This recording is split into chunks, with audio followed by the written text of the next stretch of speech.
We are a community sharing the journey, journeying together through the unknown toward a future that is ours to create. In this spirit of journeying together, I once again light our chalice. And I invite our board moderator, Don Gregg, to offer words of welcome and introduction.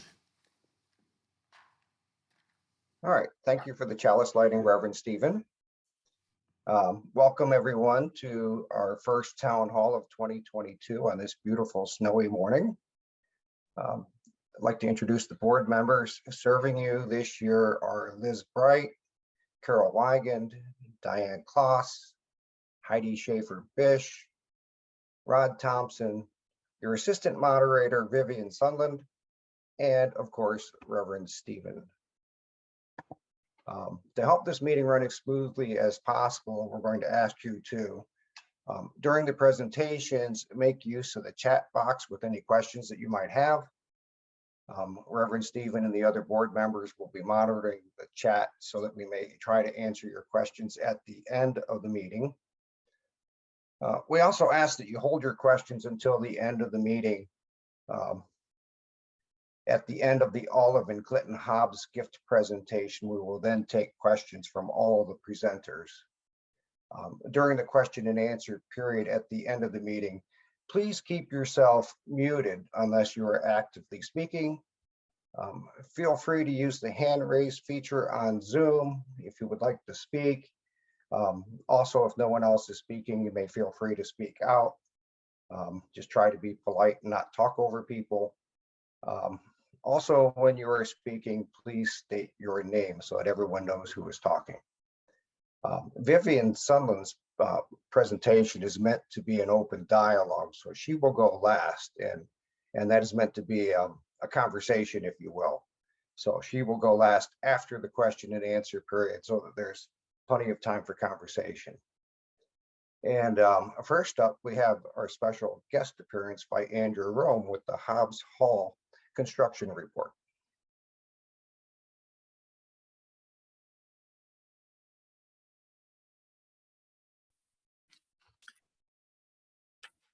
All right, I have two computers and looking at my presentation, so forgive the technology issues.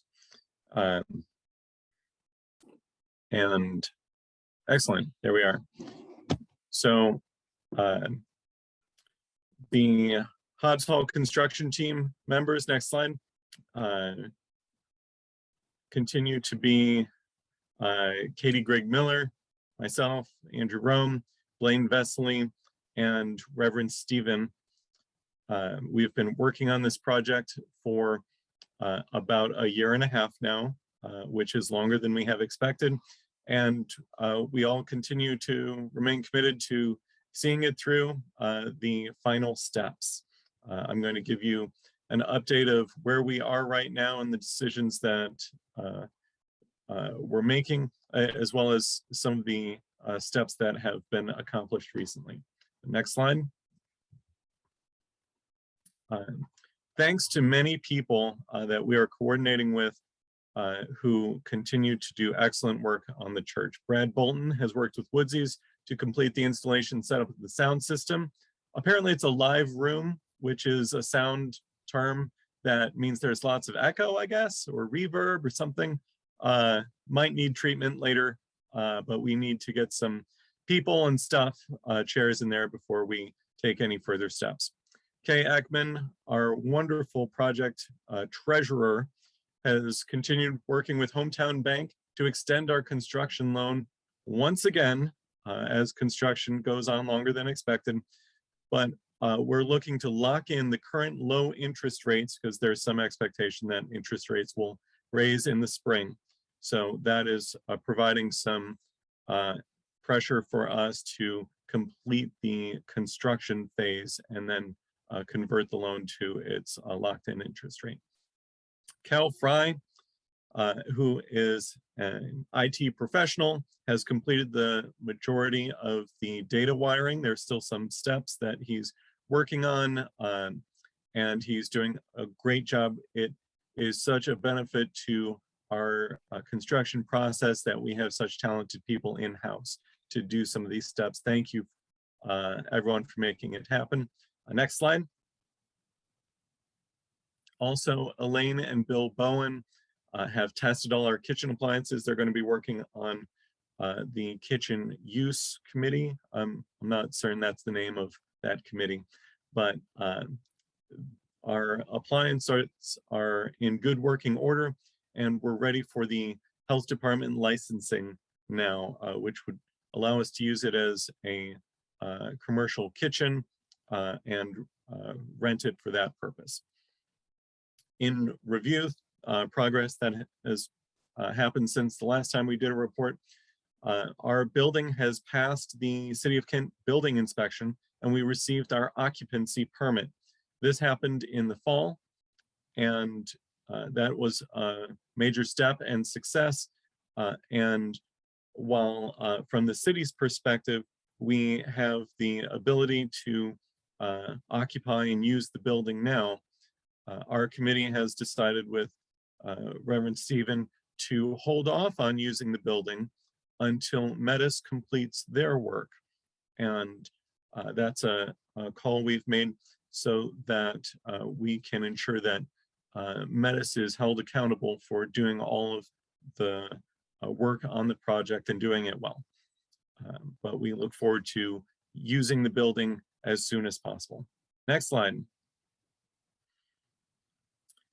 So Metis, our construction company, has billed for 100% of the work completed, less the 10% retainage, which is accrued over the course of the project. And then we pay that once we sign off on the final completion. And at that point, Metis's obligation is over. And we will sign off on that completion once our punch list item, the punch list, this was a new word for me, is the list of things that must be done for the building to be considered completed. Some of those things were major, some of them were as minor as paint touch-ups. On, was it last Friday the week before, the 14th, we did another final walkthrough for the construction project to check on these punch list items with the Metis project manager. Some of the punch list items were completed, 15 items remain. And the project manager suggested that some of the exterior work due to the cold temperatures will need to wait until the spring.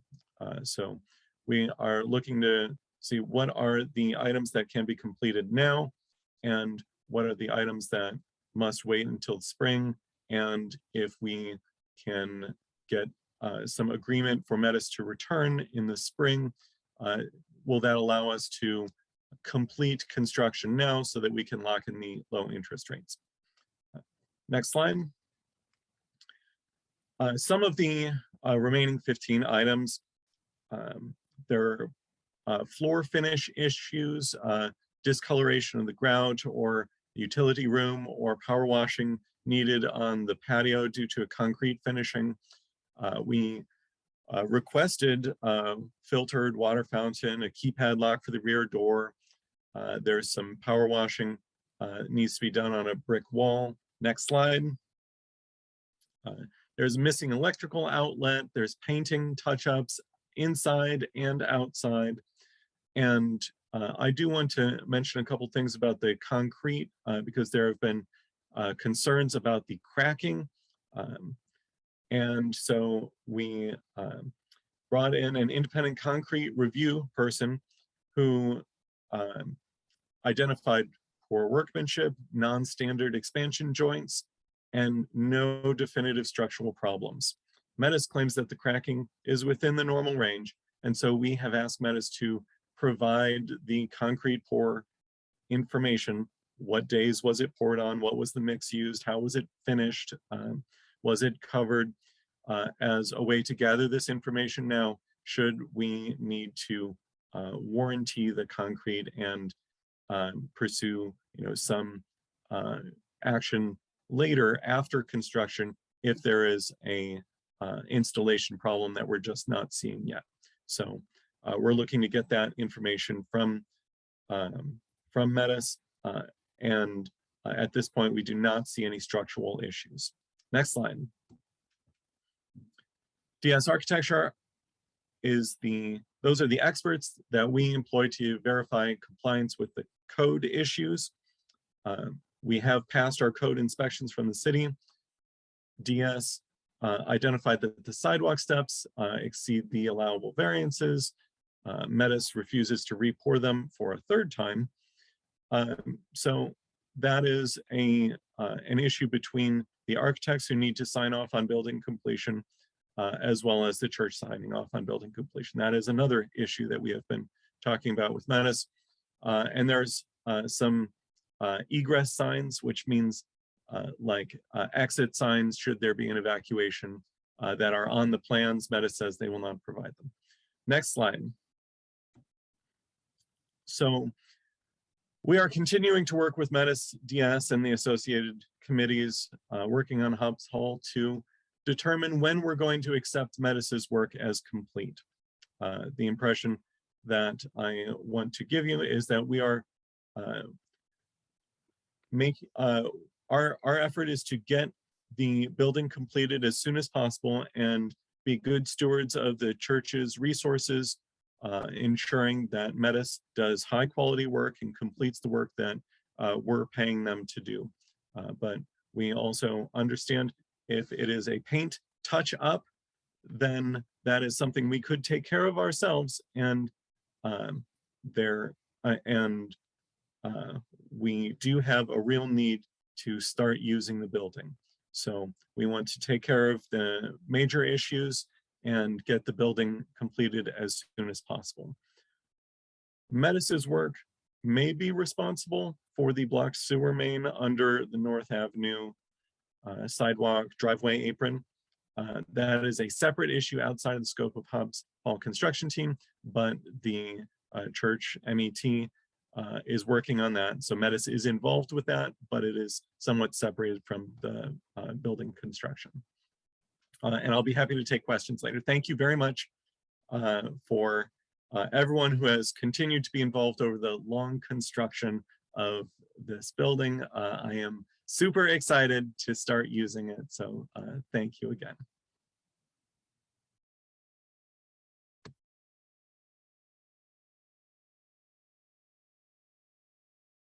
Thank you. My name is Diane Kloss, and I'm going to talk with you this morning about several new staff positions that the church is hiring for. Could I have the next slide, please? Thank you.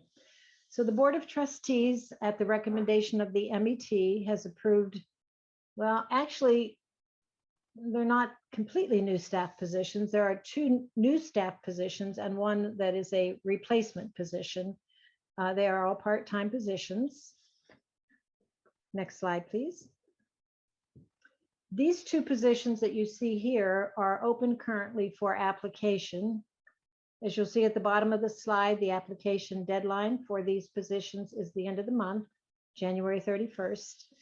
And if you know of anyone who might be qualified and interested, there is a web address on the next slide that you can send them to for more detailed information about the job. For today, I just want to let the congregation and our friends know that these 2 positions are, number 1, the campus use manager position, and this position would oversee and facilitate space use and rentals on the church campus. A little bit more information about that job is that it is a $15 an hour. It's an hourly rate. It has been approved initially to have the person work 4 to 8 hours a week. After the initial break-in period, the hourly requirements will be 4 hours a week at $15 an hour. There will be opportunity, though, for additional hours and compensation once Hobbs Hall is open and we have the rental space contracts secured. This position would be responsible for making sure the events that are held there go smoothly and help the parties that contract the hall to use the resources that they need and to have access to those resources. The other position is the tech manager position. This one is for the technical support for a multi-platform online and in-person worship service and events and rentals. So this person basically would be doing helping our volunteers do what our volunteers are doing solely on their own now, which is creating and offering us an online worship service every week. So this position is going to pay a rate of $20 to $22.50 an hour, and it will be 7 hours a week. This person, I'm going to just briefly read what responsibilities the person will have. Besides the 4 hours on Sunday morning, that is a required time for the person to be available and involved. Other duties would be to train and manage volunteers, work with other church groups to provide their AV needs, work with the campus use manager to coordinate AV needs for any prospective rentals. And just like the campus use manager, once the building is rented, Hobbs Hall is rented, or any of the facilities on the campus, these two positions have an opportunity to work more hours and have more salary or wage based on contracts that are secured and work that needs done to help those folks who are renting the facilities use them to their full potential. Again, application deadline for these two jobs is the end of the month. And the next slide, please. This is the link. This is our website. Go under news and announcements, and you will see the rest of the information about these jobs. Again, if you know anyone who might be interested, please send them to that location to find out if they have the qualifications and to let them know the process to apply for the jobs. Thank you. And then one last slide. This, as I mentioned before, there were two new positions. This one actually is the third position, a part-time position that has been approved. The job title is Music Director Pro Tempore, which is a temporary job for a 1-year period of time. And the job was constructed this way to allow for the possibility that Hal Walker may be able to return to, I guess I'm calling it his job, but to the job if he feels well enough to do that. And it would give him a 1-year period of time to make that happen. So whoever is hired for this position would know that this was a 1-year temporary position. If Hal, of course, is not able to come back, I believe the job would be posted again without the temporary label on it, and the person could reapply. I did want to just briefly say that, and this job is not posted yet, so there's no detailed information about the requirements. I think it will be out soon. I did want to say, read you just something briefly. The board talked last week that we believe that these positions will help us live into our vision to grow our community. And as we open and use Hobbs Hall, it will make our services and programs more inclusive, accessible, and interactive. So we're taking a leap to bring new folks onto the staff, but we feel that it will support our vision and move us forward. Thank you. Thank you, Diane. Mm-hmm.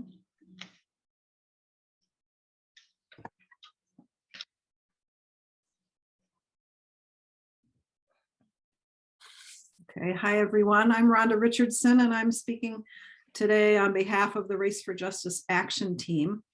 Most of you may recall that at our annual meeting last May, the congregation voted to approve a UU Church of Kent statement of commitment to racial justice. The statement challenges us to live into that commitment by uniting in witness, speaking courageously, and collaborating for freedom.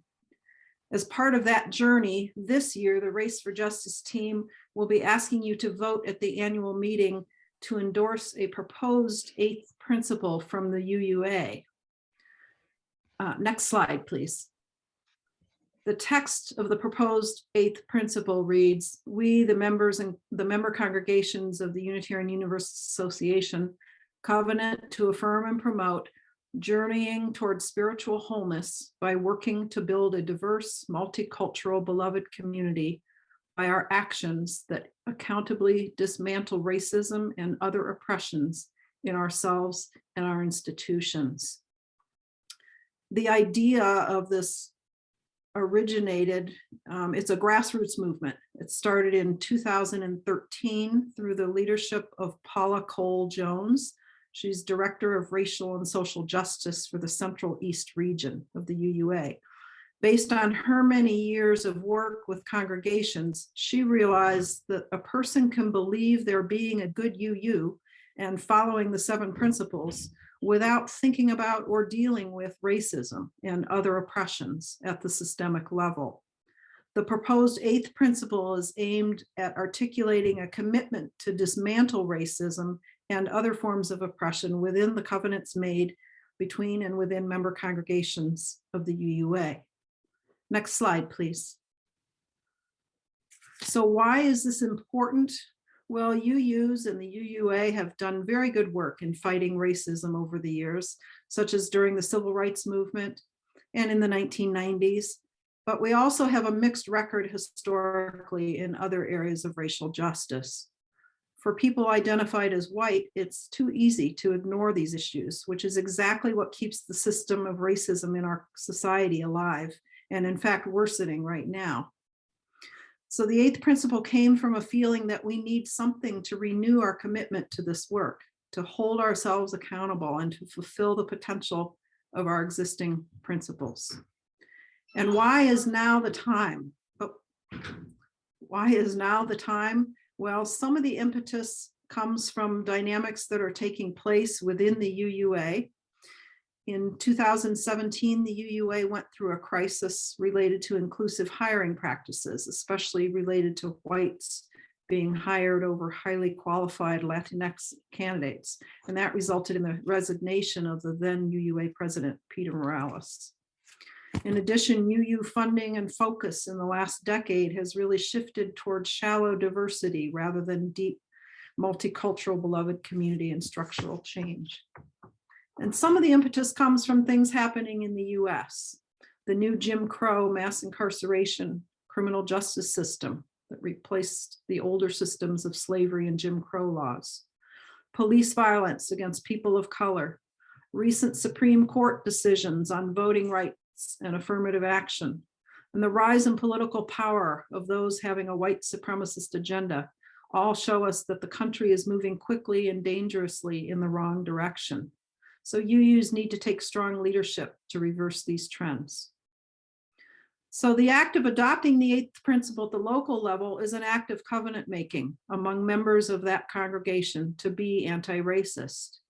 To date, 149 UU congregations have voted to endorse the 8th principle. For our congregation, endorsing the 8th principle would represent that we are honoring the commitment to racial justice that we made last year. Over the next several months, the R4J action team will be educating our congregation about the 8th principle and advocating for its endorsement. And we invite you to learn with us as we live into our commitment to racial justice. Thank you. Thank you, Rhonda. All right, so up next, the congregational assessment. The congregational assessment is a tool that was created as much as possible to be in line with our mission and visions. And it's meant to provide feedback both to Reverend Stephen and to the congregation as a whole as to how well we are doing. We are sharing with you the part that pertains to the congregation so that you can get a sense of how we're doing. Particularly in this time of COVID, you may be curious as to the health of the church. So if we get started, the congregational assessment tool, I said all of that, the board is sharing with you that portion. Each pie chart presented starts with the statement, please reflect on the congregation's ability to And then people provided a rating of excellent, good, fair, or needs immediate improvement. So we will be looking at some numbers. If you don't like numbers, just look at the pretty pie charts. I'm going to give you some data from last year and talk about the trends very briefly for each slide. So this shouldn't take very long, but I'd like to give you some feedback, particularly in this time of COVID. I think overall, this assessment shows the great strength of our congregation. It's a very positive assessment overall. All right, first slide, please. Oh yeah, I forgot this one. Keep in mind, there were only 15 respondents to the survey. Several people declined to fill it out. And congregational assessment was conducted under the specter of COVID. So that is something to keep in mind as well. If you just heard the crash, the cat is trying to help me with my notes. I'm sorry. Okay. So characteristic A. 46% excellent, 40% good, 13.3% fair. Last year, we had 29% excellent and 59% good. So the excellent went up significantly, and fair ratings, we had 13% this year and 12% last year. Overall, it's a fairly positive increase, especially in the excellent rating. So I think that may reflect switching to Zoom and yeah, are great people. All right, next slide, please. The ability to guide and nurture congregational lifespan, faith development, and community. 53% excellent, 40% good, 6.7% fair. Last year, we had 29% excellent and 65% good. So again, this is a big increase from last year. So this suggests that we're moving in a positive direction and doing well in this aspect of our goals. All right, next slide, please. Characteristic C, ability to communicate mission and vision of the congregation. 26.7% good and 73% excellent. Those are very high marks. And last year we had 47% excellent and 47% good, an even split. So again, big gains. The excellent rating went way up, which suggests that we're doing a good job. So again, a positive trend. I think Zoom in particular has helped us to do this, because we get to talk about it and people get to see it at the beginning of every sermon. Next slide. The ability to encourage the congregation to engage in the work of social justice. 64% good, about 36% excellent. And last year, we had 47% excellent and 47% good. So a bit of a shift. We went up, actually we went down in the excellent category a little bit, went down to 36. But if you take the two together, excellent and good for this year add up to 100%, and last year excellent and good together added up to 94%. So again, growth, maybe a slight decline in the excellent category, but overall an improvement. Next slide, please. Characteristic E, the ability to encourage spiritual growth for church members. 21% excellent, 64% good, and 14% fair. Last year, we had 44% excellent and 44% good and 12% fair. So this is the slight downward trend. If you take the good and excellence together for this year, that's 85% compared to last year, 88%. A slight decrease. I don't think it's a significant statistical trend. Okay. May also reflect the fact that we're remote and doing things on Zoom and have not been able to get together. Okay. Next slide, please. F, the ability to provide leadership for high quality, relevant worship experiences, rites of passage, seasonal celebrations. This is a great strength for us. 73% of you think that we do an excellent job at this, and 27% think we do a good job. Last year, we had 82% excellent and 18% good. So the excellent rating dropped just a little bit. The good rating went up just a little bit, but still a significant strength for our congregation. Nobody rated it as fair. So that again is good news. Next slide, please.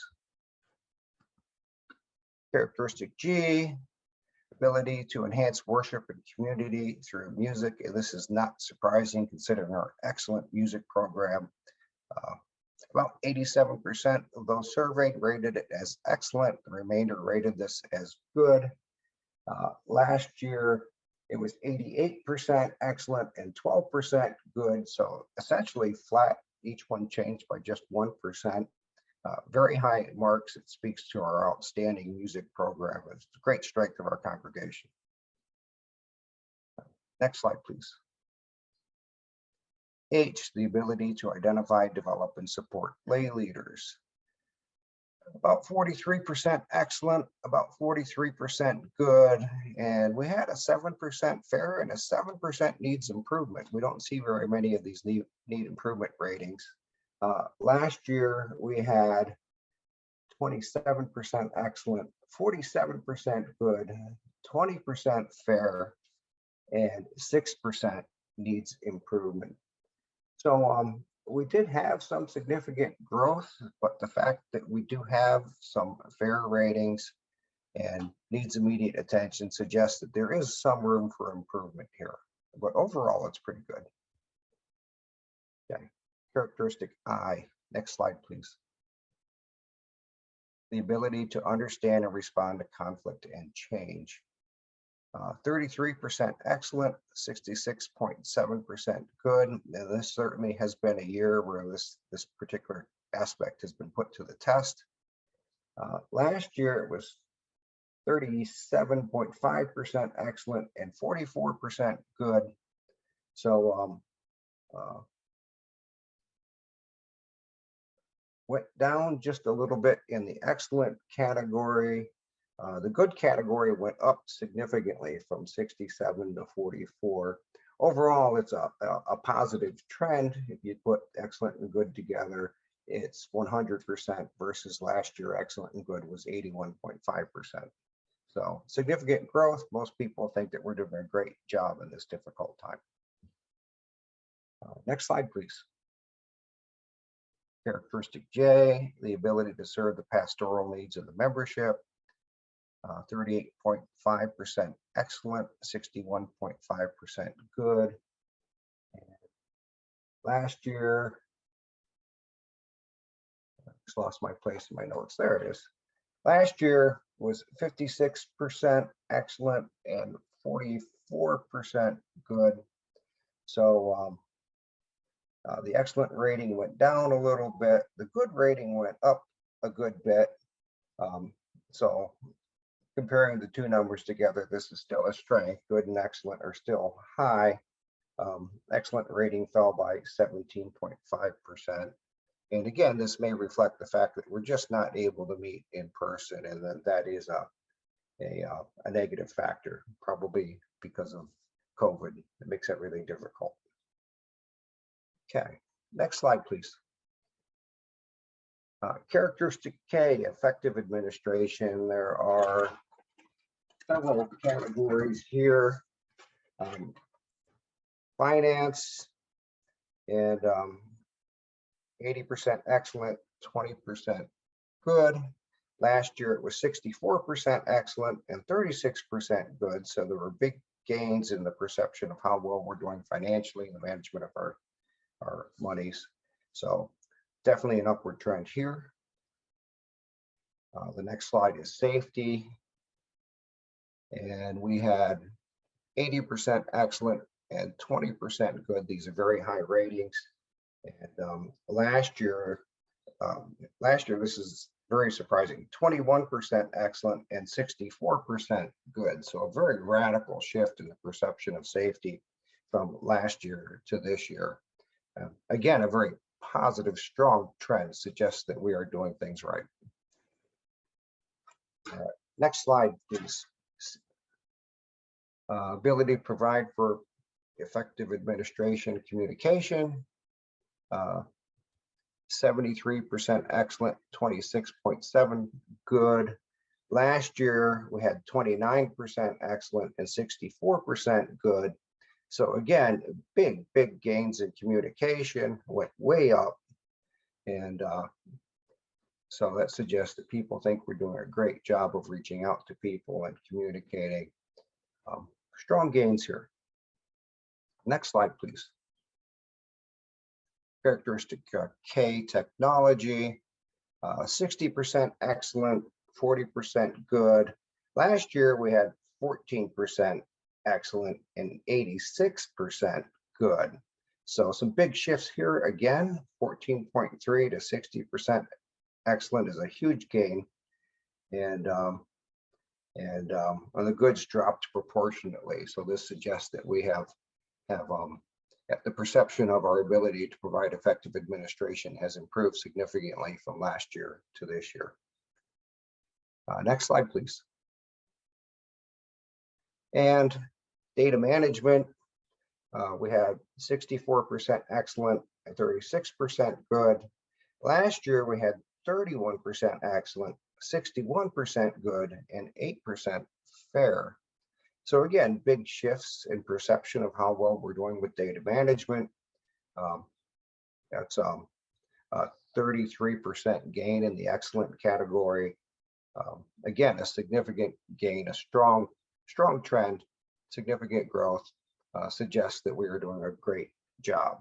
So just a little bit of feedback, and I hope you didn't find that too boring. Most people don't like numbers, but I think it's worth sharing. It gives you some idea of how we're doing. I think we're doing very well, considering we're in the middle of a pandemic and there have been so many changes, and yet to see so much growth says a lot about our staff and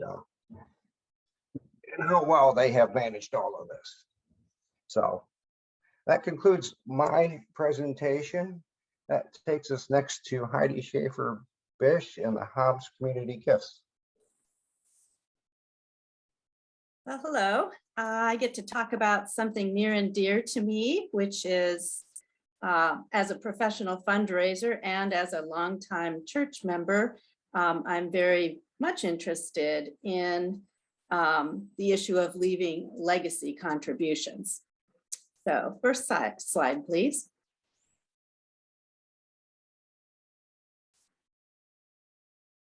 About 2 years ago, the board, which I was not on it then, decided to set aside $5,000 of the Olive and Clinton Hobbs bequest to gift to the wider community. The vast bulk of the bequest helped us to build Hobbs Hall, thus the name.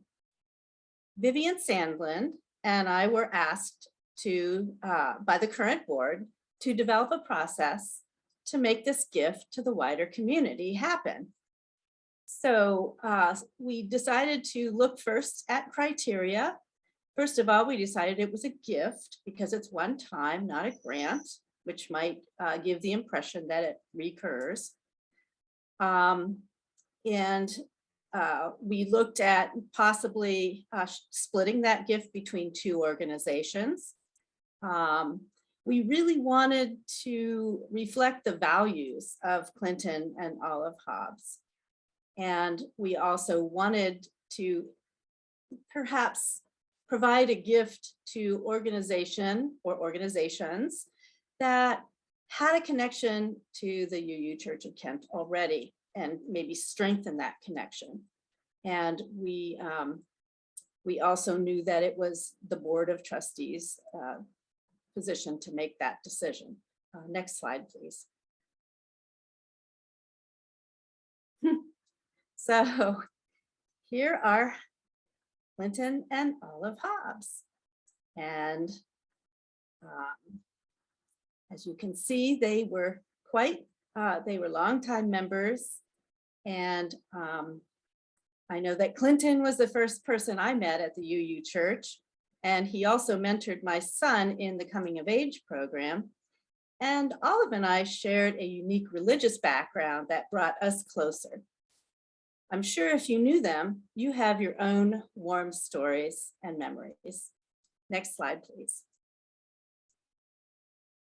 So here are some of some of their background.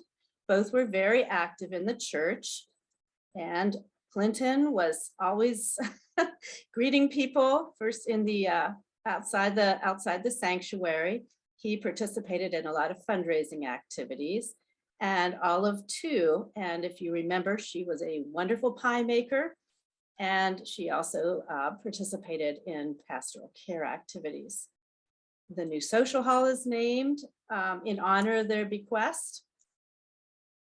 And we figured when we have our grand opening, we will invite the recipients to that opening to participate in a little ceremony regarding the gift to the community. So that kind of elevates it a little bit. So next slide, please. All right, the first organization that we selected, we decided to do two, was the Portage Parks District Foundation. And their mission is building and maintaining the Portage County Park System. So this reflected the environmental interests of the Hobbs, especially Clinton, who was a botanist. And also it reflects the values of our congregation, which is participation in and appreciation of local parks. Next slide. The second organization is called Caring for Kids, and they are an adoption and foster care services organization. Maybe you didn't know this, I did not, that the Hobbs served as foster parents, and both of them cared deeply for the well-being of children. Then we have some church connections that went into this. Patty Miller was one of the founding members of the organization, and one of our congregational members, Michelle Boris, she currently works for this organization. And we also know that there are many adoptive families in our church community. Next slide, please. Which may be it. And I just wanted to say that I really appreciate that the gift that Clinton and Olive Hobbs gave, and it's certainly something that will continue to give as we come together in community in our new social hall and in the wider community. Thank you.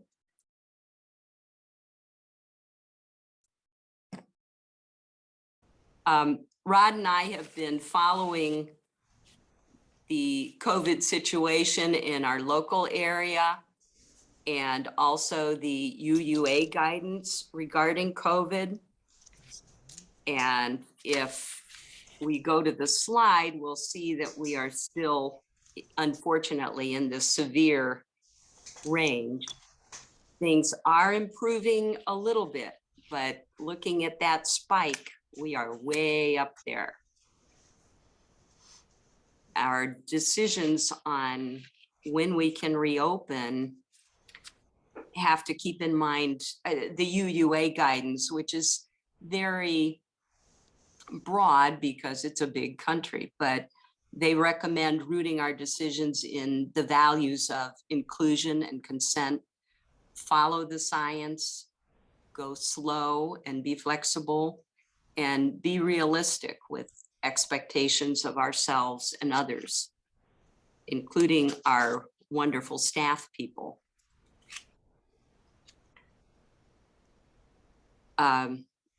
Rod, feel free to chip in with any information. We're constantly checking the sites, and the UUA does recommend social distancing, wearing masks, reduced occupancy, no singing, no food or drinks. All of these we're so tired of, but it is necessary until the numbers start going down in a better direction. One of the my aspect of keeping track of this has been to look not only at Portage County, but all of the counties that surround us. And I know that there are people living in those counties, these counties, because I live in Trumbull County. And every county that I've checked over the months since September, actually was our first reading of it. It's of course been a little down, and then we went to in-person, well, hybrid, and then, as we all know, it's all come back up again. And so the board is, and the MET, we're all challenged with knowing when it's safe, not only for folks in my age category, but also for our staff to that need to be present at in-person kinds of things. So that's the background of why we are still doing Zoom. Thank you. Well said. Hmm. We're all ready for this to end.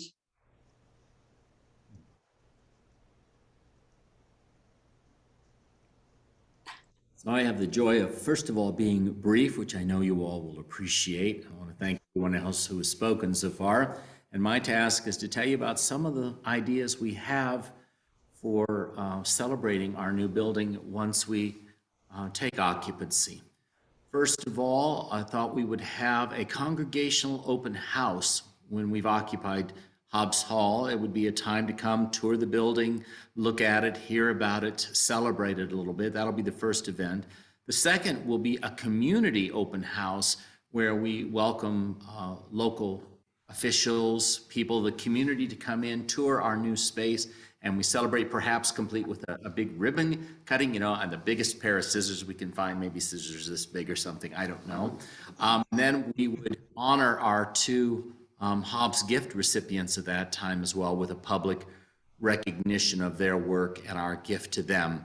And then the other big event this spring will be the actual dedication of Hobbs Hall, and we'll have a special service in that building at that time. So stay tuned. We'll provide dates and information as we get into the hall and get these things set up. And I'm so looking forward to celebrating with you.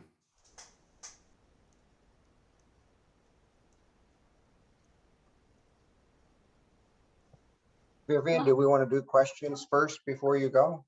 Yes, let's take the questions because there were a number of them that came to the chat. All right, so I saw some questions here in the chat. I'll address these first. Let me do the easiest one first. Our annual meeting will be on Sunday, May 22nd, after the service. So the weekend before Memorial Day weekend, we will have our annual meeting in which we will vote on things like our budget and our elected leaders. Okay, now, other questions from Kara Kramer. For clarity, who was surveyed if only 15 people responded? The congregational survey is offered to the board members, the Committee on Shared Ministry, the paid staff, mission lay leaders, and a few other prominent people. Did I miss anyone? So that's who it's offered to. The question also says exactly who responded. I think someone asked who responded. I don't have that information.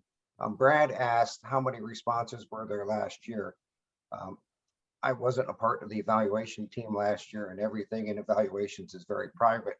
I don't have the numbers. I only have the data from last year's survey. David and Susanna asked how was the sample selected? And I think I addressed that with the previous question, who was surveyed? The sample selected were simply the people who took the time to fill out the survey and return it. Okay. Don, can I jump in a minute? Sure. I'd like to say to everyone listening, if you have feedback, comments, observations, etc., you didn't participate in this assessment, but at any time you have feedback, please contact me or reach out to the board. We are always glad to receive your feedback and thoughts about how things are going and how we can better work together to meet our mission and vision and serve one another. I see that Claudia asked what can be done to improve the response for the congregational assessment. Shortening it. It was long. It was extremely difficult to respond to. I'm aware that some folks started and then kind of gave up because it goes on and on and on. We ended up with about 28 pages of typewritten comments and assessments. So the Committee on Shared Ministry and I will work together to provide a suitable yet shorter instrument so that people will feel more comfortable and able to participate and respond. All right, I believe there's a question here that might be appropriate for Andrew from Swanee Oneida. Are we being realistic that Metis will complete the work in the spring, and could we complete the work ourselves? Yes, Swanee, you've hit on exactly the questions that we're asking as a committee. So we're looking to get written statements that say if Metis is going to delay the work, then we have something in writing that says they will actually do it rather than a comment during a meeting, that we need something a little more substantial. And as to what's something that we could do ourselves, we're looking basically at cost and difficulty, that if there is an easy fix we could do ourselves, even if we know that this is Metis's job and they should really do it right, it may not be worth it to us to delay our use of the building further if we can easily fix it ourselves. So, what are the most expensive, most impactful things that we're really going to hold Metis accountable for? And I think it's important, even as we work on a last few items, the big picture, if you have seen the building is beautiful. I mean, the space that we'll have to meet, the fellowship hall, the kitchen, the classrooms, the outside space, it's really wonderful. So we're going to work on the final details and get everything as done well as possible, but the big picture is so good and we're really excited about it. Thank you, Andrew. There's a question here from Kara Kramer. She asks, if I get this thing to scroll back up, if the results would be of the assessment will be more consistent if the broader membership were surveyed. Right now, the people who are surveyed, the procedure is specified in our bylaws, and the people who complete the survey are spelled out in the bylaws. So that's how we came up with those numbers. The board has charged the Committee on Shared Ministry with creating a new tool. And depending on what they come up with, we may need to change the bylaws and maybe create a broader sample. I have no idea where it's going to go, but I'm sure that they can come up with something better. And Pat says, what? I would hope the results would be consistent if more people were surveyed. Let's put it that way.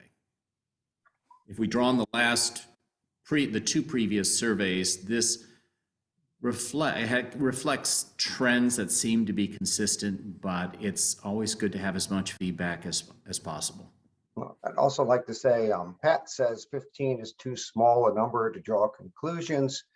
When I tallied up the list of people who were going to complete the survey, it came up to, I believe, 22, which would be better, but it's not that far off of 15. I think it is valid. Of course, a bigger number would have been better. Mm-hmm. So. If people have specific concerns, they are always welcome to share them with us. We're glad to receive that information. I'd like to address the question about leverage with Metis. We are the customer. I have actually been in touch with the president of the Metis company to express my dissatisfaction with how long this has taken and have been pressuring them to get the building done. I know they want to get it done as much as we do. Some things have been out of their control. I know there have been issues with getting subcontractors, big word, back to get things done, but there has been some issues with follow-up as well. So we are pressuring them. Plumbing problem.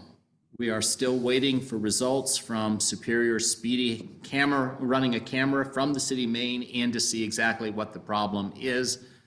Don't have any further updates. We're doing everything we can to get that fixed. All right, I'm looking for additional questions. I see some comments, but I don't see questions. Are there any other questions for the presenters? When was the camera video taken from David and Susanna?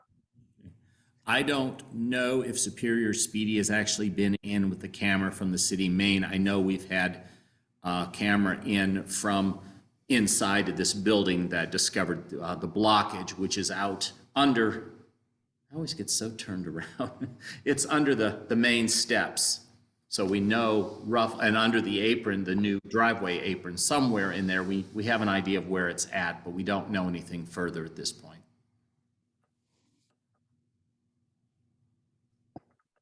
All right, any other questions? Here's another question. Should we have an attorney letter sent from Pat or Trish McLaughlin? That is certainly an option that we will keep in mind. It depends on how things go. That's all we can say at this point about it. It is certainly an option. All right, other questions? If you have a question, type it into the chat so I can see it. Thank you for all the hard work. Thank you to everyone for your patience and support through this. It has been a difficult process. And thank you to the members of our construction team who continue to work diligently to get this thing done. All right, one last call for questions. And if there aren't more questions, we'll turn it over to Vivian. I have a question. I'm Vivian. Okay. We were planning to run this town hall about an hour, and we're now over an hour.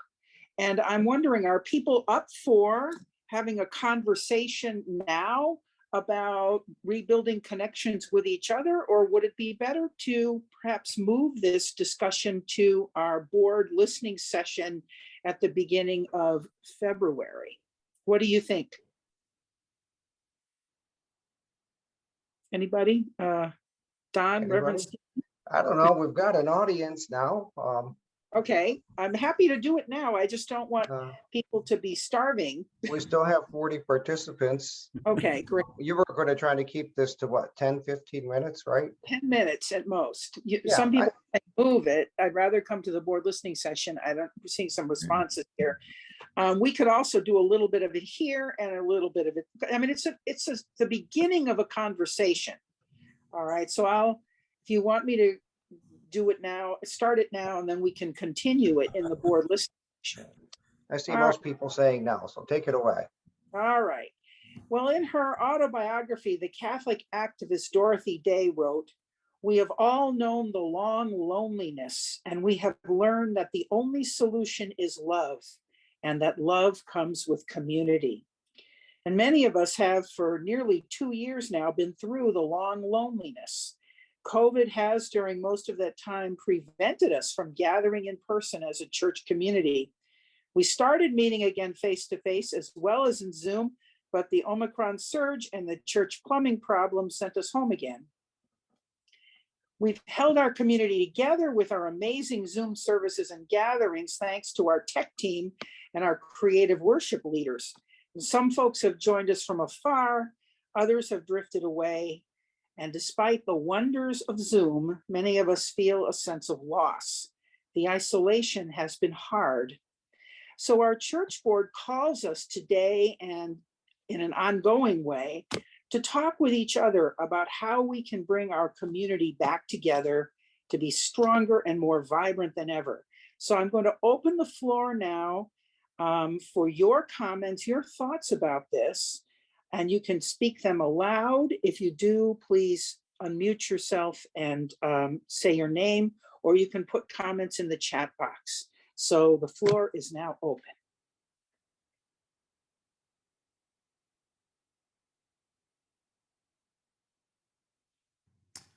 Can I jump in? Yes, we always, by the way, as a teacher, I learned you always give people space to think. So it's okay to have a silence before saying, oh, well, nobody wanted to say anything. It's okay to have a silence. Okay, Right. go ahead, No, Stephen. I'm an extrovert, so I'm jumping right in as I often do. One of the concerns that has come up, some of you have raised, and I appreciate that, is how we communicate effectively with one another. So we're going to be open to ideas about improving our system of communication. I understand maybe in a given week about 25% of you read the midweek email, which is a primary means of communicating. You may also see things on Facebook, but we feel like we need ideas, ways to communicate with you more and more effectively, so that that's one way we keep each other informed and hold our community together. So I'm certainly eager to hear ideas about that piece as well. Another thought I had was that if you've noticed someone hasn't been in worship for a while or isn't attending or something, you know them, call them, check in with them, see how they're doing, invite them to join us for worship. Someone brought to my attention a congregation member who we noticed hadn't been coming to worship, and I called to find out what was going on. Fortunately, they were okay, and glad to see that they'd been attending again. So thank you.